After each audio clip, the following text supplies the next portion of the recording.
Сәлем достар, Рухани Storytelling каналына қош келдіңіздер. Кірпінің неден пайда болғаны туралы әңгімелейтін боламыз.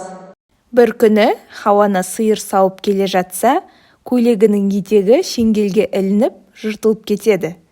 Жыртылған тесіктен балтыры көрініп қалады. Хауана қатты ұялып не істерін білмей алаңдайды. Ауыстырайын десе, өзге көйлегі жоқ. Көңілін мұң шалады. Жыртық киімін уайымдап отырып, көзі ілініп кетеді.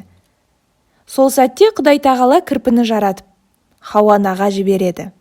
Ол қораға кіріп, қойдың жүнін тісімен қырқып алады да, оны жіпке айналдырады. Үстінен бір инесін алып, оған жіп өткізеді. Сөйтіп, Хауананың көйлегін жамайды. Тесікті білдірмей жамап, аяқтай бергенде Хауана оянып кетеді. Ол көйлегінің жамалғанын көріп, қуанып кетеді.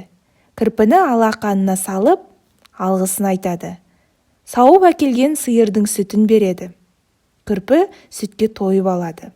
Хауананың жанында жүріп, жәрдемшісіне айналады. Хауана да кірпіге қарап отырып, тігін тігуді, киім жамауды үйренеді. Әліге дейін кірпілер сиырдың сүтін жақсы көреді. Кейде үйге тығылып кіріп, адамдардың сүтін ұрлап ішіп кетеді екен. Әрі қарай кірпі туралы қызықты мәліметтер. Кірпі ежелгі жануар. Олар біздің планетада 15 миллион жыл бұрын пайда болып, суық және батпақты жерлерден басқа барлық климаттық аймақтарда өмір сүреді. Жер бетінде 17 түрі бар. Оның денесінде 10 мыңнан астам ине бар. Иненің өсу уақыты 1 жыл. Әрбір 3 жыл сайын инелері түсіп, жаңартылып отырады.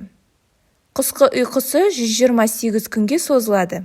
Жазғы уақытта қажетті май қорын жинай алмаса, ұйықтау барысында өліп қалуы мүмкін.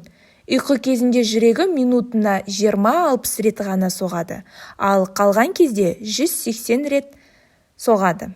Оянғаннан кейін бірнеше күн бойы азық іздейді.